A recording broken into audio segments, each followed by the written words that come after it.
Ya, Assalamualaikum warahmatullahi wabarakatuh. Halo semuanya, kembali lagi bersama saya Pak Wahid di channel Tuan Watson. Semoga kalian yang menonton video ini selalu diberi nikmat sehat, iman, dan rezeki yang lancar. Pada video sebelumnya, kita telah membahas vektor posisi, perbandingan vektor, serta kedudukan sebuah vektor dan titik. Kedudukan sebuah vektor sendiri terdapat tiga jenis, yaitu vektor yang saling tegak lurus, vektor yang sejajar, dan vektor tak sejajar. Pada vektor yang saling tegak lurus, maka kedua vektor tersebut akan membentuk sudut 90 derajat. Sedangkan pada vektor yang sejajar, itu sudut yang terbentuk adalah 0 derajat. Dikatakan vektor sejajar jika kedua vektor itu saling berhubungan atau memiliki perbandingan satu sama lain. Sedangkan untuk vektor tak sejajar adalah vektor-vektor tersebut tidak saling berhubungan antar satu dan yang lainnya, serta vektor tersebut terdiri dari dua buah komponen vektor yang berbeda. Lalu untuk kedudukan sebuah titik, ada yang namanya titik-titik yang segaris atau kolinier. Jika titik-titik tersebut segaris, maka jika kita hubungkan menjadi dua buah vektor yang berbeda, maka kedua buah vektor tersebut akan saling berhubungan atau memiliki perbandingan atau kelipatannya. Untuk video kali ini, kita akan membahas tentang persamaan vektor dari sebuah garis.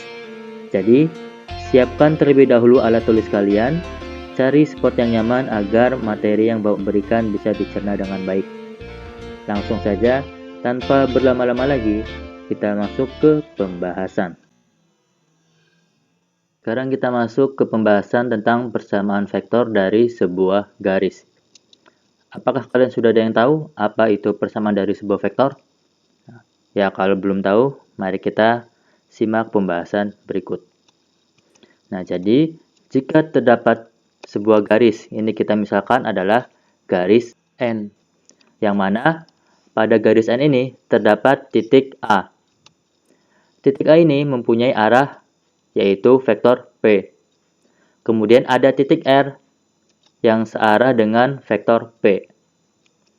Nah, jika titik R ini dapat berpindah ke sembarang tempat, maka perpindahan dari vektor R adalah kelipatan dari vektor P. Sehingga didapatkan persamaan umumnya adalah vektor OR akan sama dengan vektor OA ditambah vektor AR. Yang mana vektor OR ini adalah vektor R, kemudian vektor OA adalah vektor A, dan vektor AR ini adalah kelipatan dari vektor P. Jadi persamaan vektor dari sebuah garis adalah vektor R akan sama dengan vektor A ditambah T dikali vektor P. Seperti itu. Ya, untuk menentukan persamaan vektor dari sebuah garis, maka kita perlu komponen-komponen berikut. Yang pertama adalah gradiennya. Jika gradien ini sudah diketahui, maka kita bisa menentukan arah vektornya, yaitu vektor P.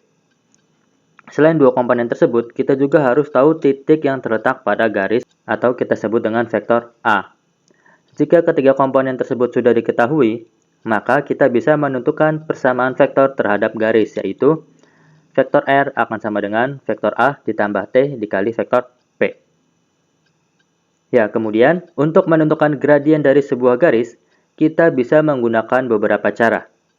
Yang pertama yaitu jika diketahui persamaan garisnya, maka kita bisa rubah persamaan garis tersebut menjadi bentuk Y sama dengan MX ditambah C, yang mana koefisien variabel X ini adalah gradiennya.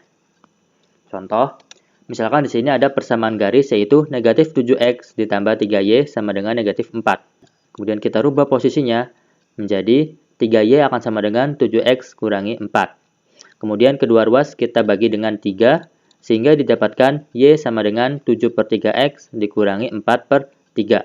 Kita lihat di sini, koefisien dari variabel X adalah 7 per 3. Maka gradiennya adalah 7 per 3.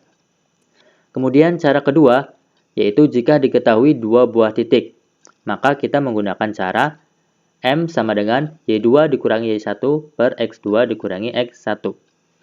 Atau akan sama dengan delta Y per delta X. Sini kita misalkan ada dua buah titik, yaitu titik yang pertama adalah titik A, 0,0, dan titik B, X, Y. Maka gradien dari garis AB adalah Y dikurangi Y0 per X dikurangi X0. Berarti akan sama dengan Y per X. Lalu, untuk menentukan arah vektor atau vektor P, jika gradien adalah Y per X, maka arah vektor itu akan sama dengan X, Y. Berarti nanti tinggal dibalik aja ya posisinya. Yang tadinya Y di atas, jadi di bawah. Yang tadinya X di bawah, jadi di atas. Nah, contoh, misalkan di sini diketahui gradiennya itu adalah 2 per 7. Maka, arah vektornya itu adalah 7,2. Ya, tinggal dibalik aja. Kemudian, untuk menentukan titik pada sebuah garis, yang pertama itu adalah kita ambil sembarang titik. Yang pastinya itu titik tersebut terletak pada garis. Ya, terletak pada garis yang telah diketahui. Kemudian, yang kedua itu agar mempermudah penyelesaian, ambil saja titik-titiknya itu merupakan bilangan bulat ya. Seperti 2,3, negatif 4,7, 5,0 ya. Seperti itu. Ya, sekarang kita masuk ke contoh soal yang pertama. Jika kalian melihat soal seperti ini, maka langkah pertama yang harus kalian lakukan adalah kalian coba identifikasikan terlebih dahulu.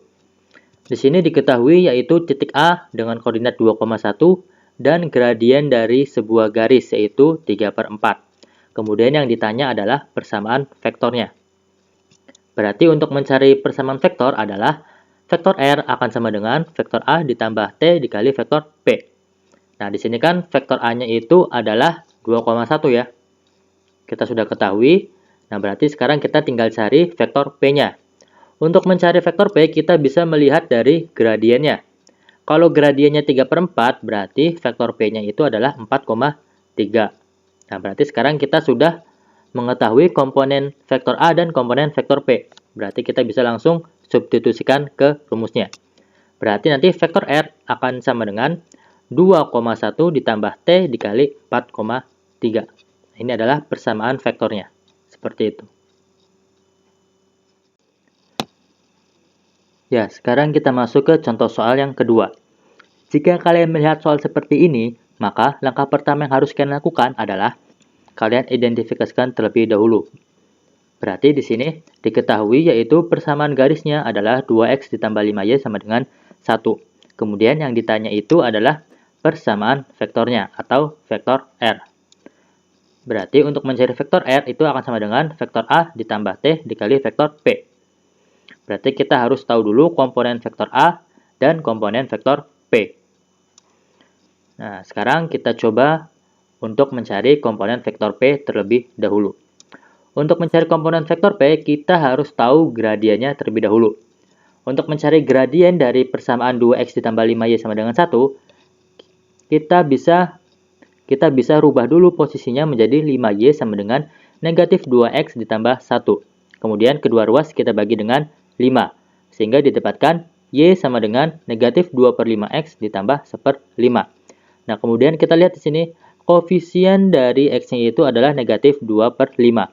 Maka gradiennya adalah negatif 2 per 5. Nah, sekarang kita telah mengetahui gradiennya itu adalah negatif 2 per 5. Maka arah vektornya itu akan sama dengan bisa negatif 5,2 atau 5, negatif 2. Nah, kesepakatan karena di sini nilai X-nya itu yang negatif, berarti kita pilih aja yang ini ya, yang negatif 5,2. Seperti itu. Tapi kalau kalian mau milih yang ini, 5, negatif 2, itu juga tidak masalah. Nah, setelah kita dapatkan nilai P-nya, kita tinggal cari nilai dari vektor A. Untuk mencari nilai dari vektor A, kita bisa ambil sembarang titik yang terletak pada garis 2x tambah 5y sama dengan 1. Nah, diantaranya itu adalah titik negatif 7,3, negatif 2,1, dan 3, negatif 1. Nah, kita bisa lihat ilustrasinya seperti ini. Jadi, titik-titik yang tadi itu terletak pada garis 2x ditambah 5y sama dengan 1 ya. Jadi, kita bisa ambil ketiga titik ini. Seperti itu. Nah, karena di sini sudah kita ketahui semua arah vektornya dan juga titiknya, berarti kita tinggal substitusikan saja. Nah, di sini Bapak ambilnya itu titik negatif 2,1. Nah, berarti vektor R itu akan sama dengan negatif 2,1 ditambah T dikali vektor P-nya Bapak ambilnya tadi yang negatif 5,2 ya. Negatif 5,2. Nah, berarti ini adalah persamaan vektornya. Lalu bagaimana cara mengeceknya apakah persamaannya itu benar atau tidak? Nah, cara mengeceknya itu adalah seperti ini. Nah, di sini kan vektor R itu terdiri dari komponen titik X dan titik Y. Kemudian, tadi kan vektor A-nya itu Bapak ambil titik negatif 2,1. Ditambah T, Bapak ambil vektor P-nya itu adalah negatif 5,2. Nah, untuk mengeceknya kita bisa menggunakan metode substitusi eliminasi. Berarti X itu akan sama dengan min 2 dikurangi 5T. Dan Y itu akan sama dengan 1 ditambah 2T. Agar nilai T-nya itu tereliminasi, maka persamaan yang atas ini kita kalikan 2, dan persamaan yang bawah ini kita kalikan 5. Sehingga didapatkan 2X sama dengan negatif 4 dikurangi 10T. Kemudian persamaan yang bawah yaitu 5Y akan sama dengan 5 ditambah 10T. Biar T-nya tereliminasi berarti ditambah atau dikurang? Iya, ditambah. Sehingga didapatkan 2X ditambah 5Y sama dengan negatif 4 ditambah 5. Berarti 1. Nah, berarti jawabannya sesuai ya dengan soal. Berarti ini jawabannya benar. Seperti itu. Jadi silakan kalian putar ulang kembali video ini. Kalian bisa cari sumber atau referensi lainnya agar wawasan kalian semakin bertambah. Jika ada yang ditanyakan, kalian bisa tanyakan langsung ke Bapak. Terima kasih atas perhatiannya. Tetap semangat dan sampai jumpa. Wassalamualaikum warahmatullahi wabarakatuh.